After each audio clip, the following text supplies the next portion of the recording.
ఈరోజు తెలంగాణ రాష్ట్రం నుంచి ఆస్థా స్పెషల్ ట్రైన్స్ అయోధ్య రాముని చూడడానికి రామభక్తులంతా బయలుదేరారు. గౌరవ ప్రధానమంత్రి నరేంద్ర మోడీ గారు గత 500 సంవత్సరాలుగా ప్రజలు ఎదురు చూస్తున్నటువంటి ఈ రామ మందిర నిర్మాణము ఇవాళ పూర్తి కావడం, ఆ రామ మందిరంలో ఇవాళ బాలరాముని ప్రతిష్ఠించడం, ఇవాళ రామభక్తులందరూ కూడా అయోధ్యకు వెళ్ళడానికి అందరూ ఇవాళ ప్రయాణమయ్యారు. మొదటి రైలు ఇవాళ సికింద్రాబాద్ స్టేషన్ నుంచి 4:45కు బయలుదేరింది. రేపు కాజీపేట నుంచి ఉంది. అలాగా ఒకరోజు సికింద్రాబాద్, ఒకరోజు కాజీపేట నుంచి ఇట్లా మొత్తము ట్రైన్స్ అన్ని పార్లమెంటు నియోజకవర్గ వారిగా ఇవాళ అయోధ్య బాలరాముని చూడడానికి బయలుదేరుతున్నారు. కాబట్టి నిజంగా ఇది శుభదినం. ఇది హిందువులందరికీ, ధర్మ రక్షకులందరికీ, అలాగే హిందూ సాంప్రదాయవాదులకి అందరికి కూడా ఇలా చాలా సంతోషకరమైన విషయం. తెలంగాణలో ఉన్నటువంటి రామభక్తులందరూ కూడా దర్శనం చేసుకోవాలని కోరుకుంటున్నాం.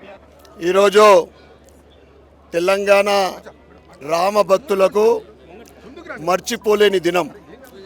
500 సంవత్సరాల నిరీక్షణ, లక్షలాది మంది కరసేవకుల ప్రాణత్యాగంతో జనవరి 22న నా భూతో నా భవిష్యత్ దేశంతో పాటు ప్రపంచ దేశాలలో దీపావళి జరుపుకున్నాం. అయోధ్యలో మళ్ళీ వచ్చి రాముడు ప్రాణప్రతిష్ఠ.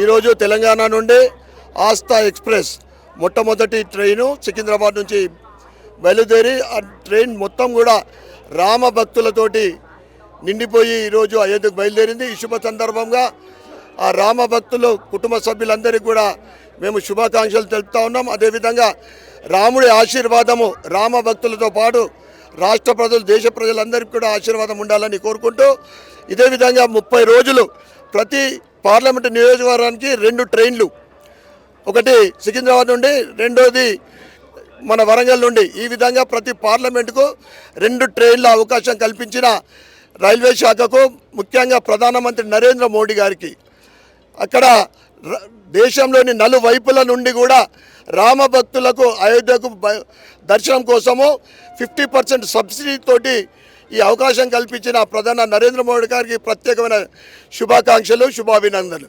జై శ్రీరామ్.